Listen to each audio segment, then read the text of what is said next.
October 4, 2017. Russia identifies Las Vegas shooter as CIA arms pilot as Israel probes stolen weapons flight to Nevada. A stunning new Foreign Intelligence Service (SVR) report circulating in the Kremlin today states that based on documented evidence developed with the aid of both Pakistan's Inter-Services Intelligence Eyes and Israel's Institute for Intelligence and Special Operations Mossad, the identity of the person named responsible for the pyramid sacrifice ritualistic massacre in Las Vegas, named Stephen Paddock, has established his being an arms smuggling pilot employed by the Central Intelligence Agency CIA, with further evidence being developed that the weapons and ammunition used in this massacre were likely stolen from an Israeli arms depot sometime during the past fortnight. Note some words and/or phrases appearing in quotes in this report are English-language approximations of Russian words, phrases having no exact counterpart.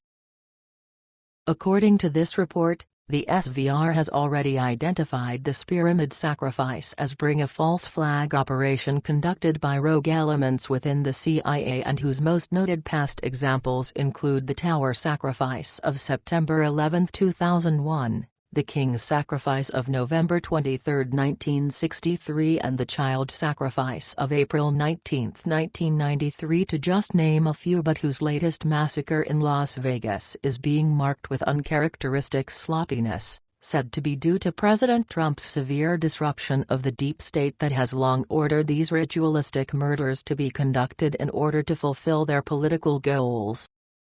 In order for the CIA to protect itself against the American people discovering the truth about these ritualistic murders like Las Vegas, and as the true facts about the King's sacrifice murder of President John F. Kennedy were beginning to flood into public view, this report explains. In April 1967 they released a secret memo on how to combat the truth from ever being known, and that for the first time in history introduced the terms conspiracy theory and conspiracy theorists. The CIA instructed the U.S. mainstream propaganda media to use in labeling anyone who came close to discovering the truth, and whose other orders included claim that it would be impossible for so many people would keep quiet about such a big conspiracy. Have people friendly to the CIA attack the claims, and point back to official reports. Claim that eyewitness testimony is unreliable. Claim that this is all old news, as no significant new evidence has emerged. Ignore conspiracy claims unless discussion about them is already too active. Claim that it's irresponsible to speculate. Accuse theorists of being wedded to and infatuated with their theories. Accuse theorists of being politically motivated. Accuse theorists of having financial interests in promoting conspiracy theories. Spearheading the CIA's massive propaganda effort to label anyone coming close to the truth as conspiracy theorists, this report continues, was its notorious counterintelligence chief James Jesus Angleton, who firmly believed that his spy agency was in actual control of the United States, not the citizens of his nation who elect their leaders, and as he so arrogantly stated before the U.S. Congress, in 1975, when he shockingly testified it is inconceivable that a secret intelligence arm of the government has to comply with all the overt orders of the government. Even to today, this report notes, the CIA controls all of the media in both America and among its allied nations, and as stunningly revealed last year by the noted German editor and journalist Drive. Udo Ulfkott, who said we all lie for the CIA and who, also, was assassinated just hours before meeting then-President-elect Trump, where he was expected to reveal more information on how the CIA controls the media. In spite of these CIA headwinds against the truth, though, this report says, the SVR can report with a high level of certainty that between the years of 1986 to 1988, Stephen Paddock was employed as an arms smuggling pilot in the CIA's Operation Cyclone program to arm and finance the jihadi warriors, Mujahideen, in Afghanistan, with flights based from Pakistan, with Paddock being paid through an American defense company named Allied Signal, a company that is now owned by Honeywell, but who, in 1982, became embroiled in the Martin Marietta War, with Martin Marietta eventually merging, in 1995, with Lockheed to become the United States' largest defense company named Lockheed Martin, and whose only statement on these facts states Stephen Paddock worked for a predecessor company of Lockheed Martin from 1985 until 1988. "We're cooperating with authorities to answer questions they may have about Mr. Paddock and his time with the company." As with other known CIA covert operatives, too, this report details, Stephen Paddock was continuously paid through U.S. government entities such as the Internal Revenue Service and U.S. Postal Service in order to maintain his deep cover status, and that generously allowed him to purchase properties in Texas worth over $6 million, and to maintain his private plane there too. Stephen Paddock's deep cover activities in Nevada, this report further details, are being described by the Mossad as his working with an FBI informant named Marilou Danley, who was tasked by this American intelligence agency to report on Russian mafia persons living in Las Vegas, and who is now reported to be back in the United States under the protection of the FBI.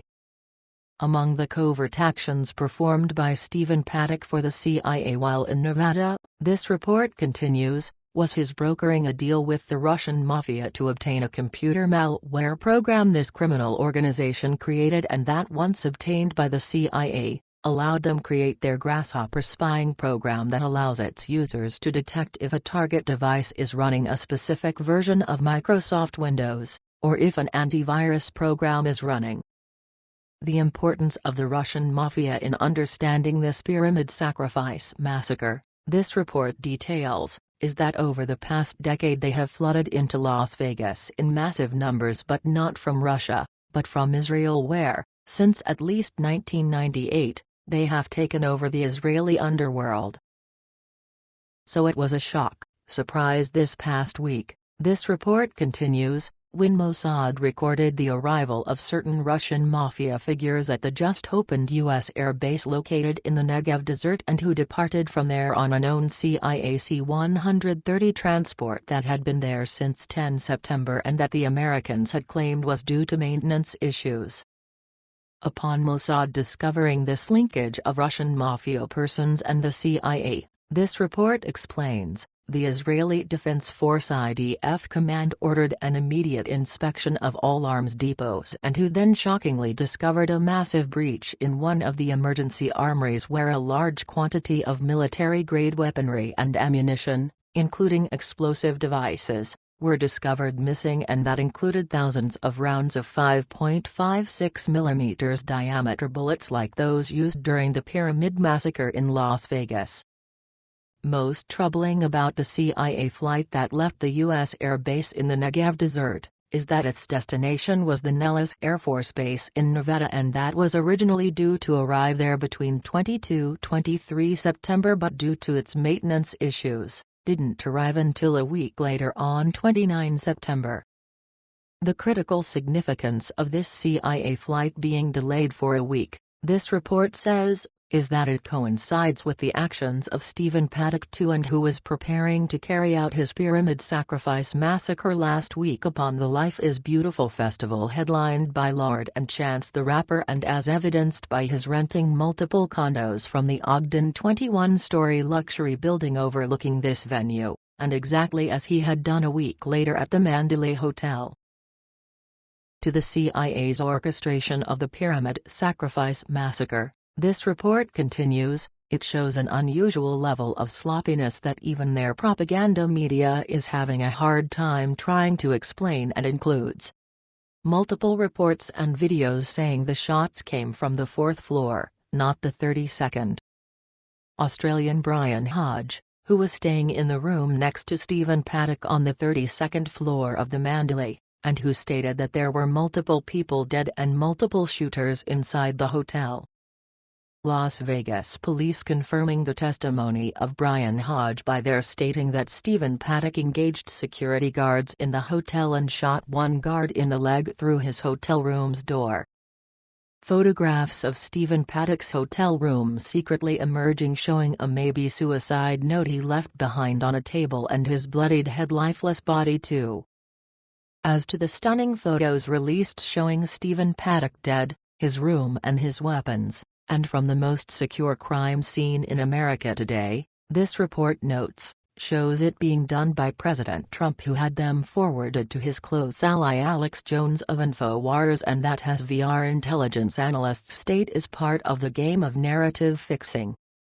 With narrative fixing being an intelligence-directed propaganda action intended to guide, instruct public opinion towards whatever goal is trying to be achieved, this report explains, there are no shortage of examples being displayed, and that include Las Vegas police reports saying that Stephen Paddock may have been radicalized. Confidential medical records being released stating that Stephen Paddock was issued a prescription this past 21 June by Henderson, Nevada, physician drive. Stephen Winkler for 50 10 mg diazepam Valium tablets that are warned could cause psychotic behavior. Other reports stating that Stephen Paddock transferred $100,000 to the Philippines where his associate Marilu Danley was staying. Marilu Danley reported to have 2 social security numbers and 2 husbands she is married to at the same time. Hotel receipts showing Stephen Paddock ordered room service for 2 people just prior to his opening fire. Stephen Paddock equipping his weapons with a bump stock that's designed to achieve rapid-fire results on semi-automatic rifles. To the CIA's motivation in their creation of this pyramid sacrifice massacre, this report continues, SVR intelligence analysts have determined is to place the blame on ISIS terrorists in Iraq, with the end goal being that President Trump would be forced to enter into this conflict, nearing its end tens of thousands of American troops. Greatly angering these rogue elements in the CIA, this report explains, was President Trump cutting off their secret funding to their terrorist forces in Syria, and whom Russian and Syrian forces are now annihilating by the thousands, but whose final demise is being hampered by the U.S., with the Ministry of Defense stating the main obstacle to the complete elimination of radical Islamic terrorists in Syria is not the military capabilities of these terrorists, but rather the support of our American colleagues.